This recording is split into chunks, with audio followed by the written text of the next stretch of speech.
Have you ever wondered what you would do to frighten Lazarus after he'd been raised from the dead? What would you do to threaten him? Lazarus, I'm going to kill you. Caligula said, I'm going to kill you. He says, ha ha ha. And he says, stop ha-ha-haing, I'm going to kill you as I'm killing all the Christians. He doubles over in uncontrollable laughter, comes up for air and says, Caligula, haven't you heard? Death is dead. Death is dead. How do you frighten somebody who's already been there and knows the one who's going to let him out?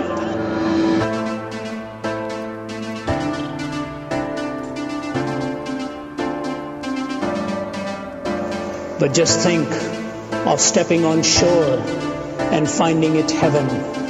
Of touching a hand and finding it God's hand.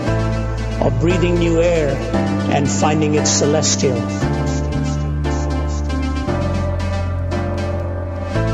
Of waking up in glory and finding it home.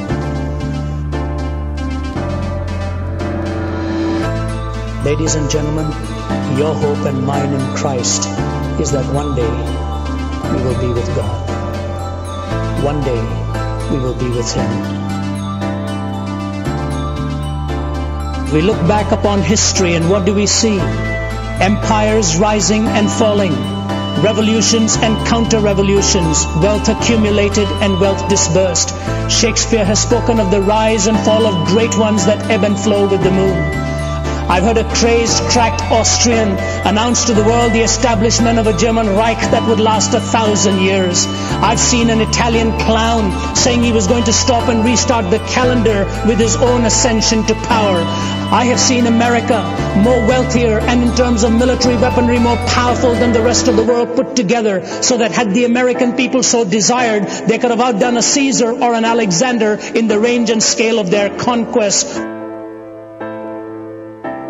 Hitler and Mussolini dead, remembered only in infamy.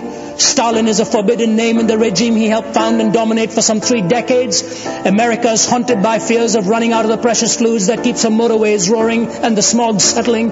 All in one lifetime, all in one lifetime, all gone with the wind.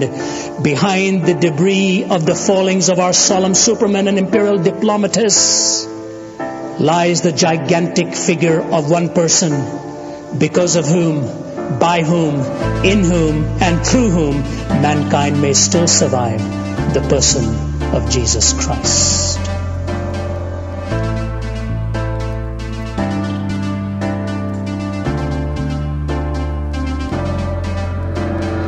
Isaiah calls him Wonderful Counselor. Peter looks at him and says, you are the Christ, the Son of the living God. The Apostle Paul, Saul at that time in Acts chapter 9 says, what shall you have me to do, Lord? Thomas raised his hand and touched his side and said, Thee, my Lord and my God, ho kuriosmu, ho theosmu, the Lord of me, the God of me. When Pilate looked at him and said, Art thou the Christ? He says, You have said it. When the priest looked at him and said, Are you the Son of God? He says, You're right in stating that I am the Son of God.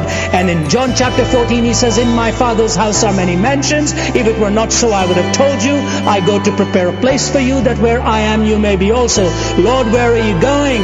If we don't know where you're going, how can we find the way? I am the way, I am the truth, I am the life. No man comes unto the Father except through me. Show us the Father, Lord. If you've seen me, you've seen the Father. Philip, have you been with me so long and you don't know that when you've seen me, you've seen the Father?